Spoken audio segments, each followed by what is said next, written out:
So once over the shock of talking with Lauren, Dave was telling me that everything on the island was great. There'd been a few scuffles, not with him. There'd been a few scuffles, a couple of scuffles of Garry, going to the meetings again at the town hall with the divers and the fishermen, because Garry had been really promoting Shark Ray Alley. I think that was Garry's baby. Actually, he kind of put that on the map, and so there was a lot of grief about people going down there and dropping anchor, throwing anchors into the coral and stuff, and smashing up the coral. And Garry had started to complain about this, that it was mostly the local guys doing it. Now, there's a couple of types of anchors. There's a sand anchor, which you can throw in, and it's like a big spade, and it will dig into the sand, and it'll stop the boats. And then you have the normal anchor shaped like this, and some of them can have 3 prongs on it.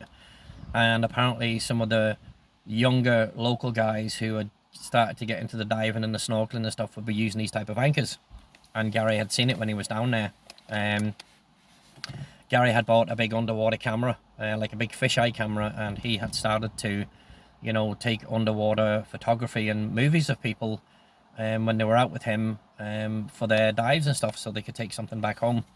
And Garry had actually filmed 3 or 4 anchors of this type stuck into the coral, and just was wrecking the coral. They have elkhorn coral and deerhorn coral and big boulders and everything, but these fucking things were just ripping to pieces. And Garry had gone down and fucking taken the anchors out, and the boats had drifted away, and so there was a couple of arguments and stuff. Garry's point was valid, because all these local dive shops on the island were forever going against us and claiming that we were doing it when we weren't. Because I never did that type of anchoring. I would always go and tie to a buoy if there was a buoy that was there, or I would come up to the back of a boat of somebody I knew, and I would ask politely if I could tie onto the back of their boat. And 9 times out of 10, people would let you do that, and they came up to me. I'd have 2 boats at the back, one on the left and one on the right, port starboard, and they'd be tied up to my cleats at the back. I had no problem doing it. We were helping each other. But as soon as Garry had opened his mouth, they fucking jumped down his throat and started bullying him again in one of the meetings. And Dick went to the meeting with Garry, and fucking Dick gave him 2 barrels. And there wasn't very many local guys would go against Dick, because Dick had been on the island, 25 plus years, and Dick was moneyed, and Dick was very big into the political side down there, and he knew a lot of very heavy-handed, very powerful people on the mainland, in both sides of the party, the PUP and the DUP. So Dick knew a lot of these people, and contributed to a lot of their funding and causes and stuff, which kept him in the good graces of the Belizean government. So Dick was quite well known. So Dick went down and took Garry's side and fucking gave these guys 250 caliber barrels fucking up the ass, and just basically put them in the place. And that was resolved, but he was picked on a couple of times downtown. Didn't get hit or anything, but was picked on a couple of times downtown.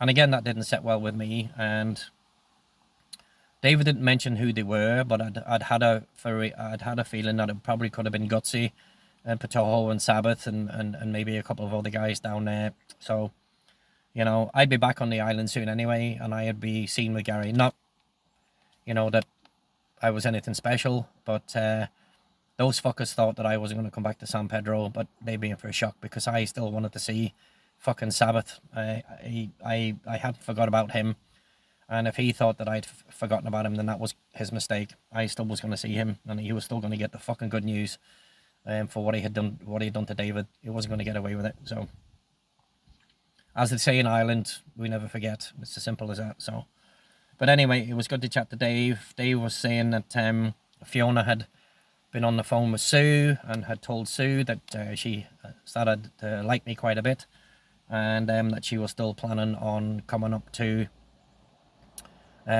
see me in Miami in a few days' time, which apparently was the plan. David was coming up, him and Dick, they were going to come up. I was going down to San Pedro in about a week.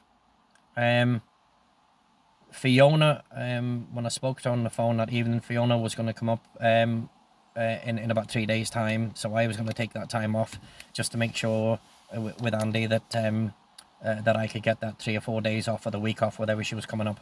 And then after that, we'd be flying down to San Pedro. And then about a week or so after that, Dick and Dave and possibly Garry would be coming up to me after that, because Andy had made other plans that he would be flying to.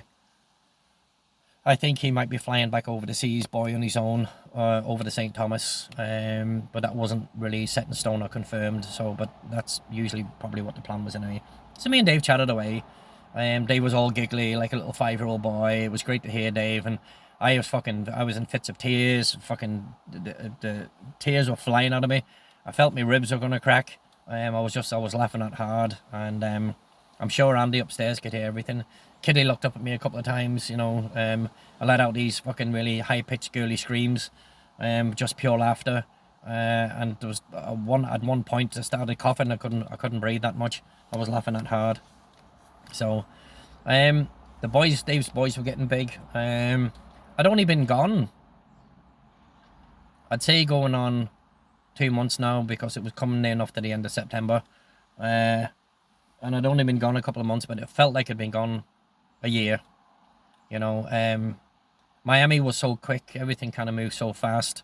Once things got going, apart from the week or so that I basically stayed in the house on my own, without a car, and just before Tom's passing, and then after Tom's passing, nothing really moved, and it was pure boredom, but understandably so. But the Manta IV was flying. It was absolutely fully booked up. It was pissing so many people off on the island. It was unreal, but Dave was making money. Dave says to me, I want to speak to you about something, Cole. He says, you know, when I come up and see you, but he said, it's just between me and you. Is that okay? And I says, Dave, you know, whatever we talk about fucking stays the way it is, you know what I mean? So, and it just basically turned out that Dave wanted to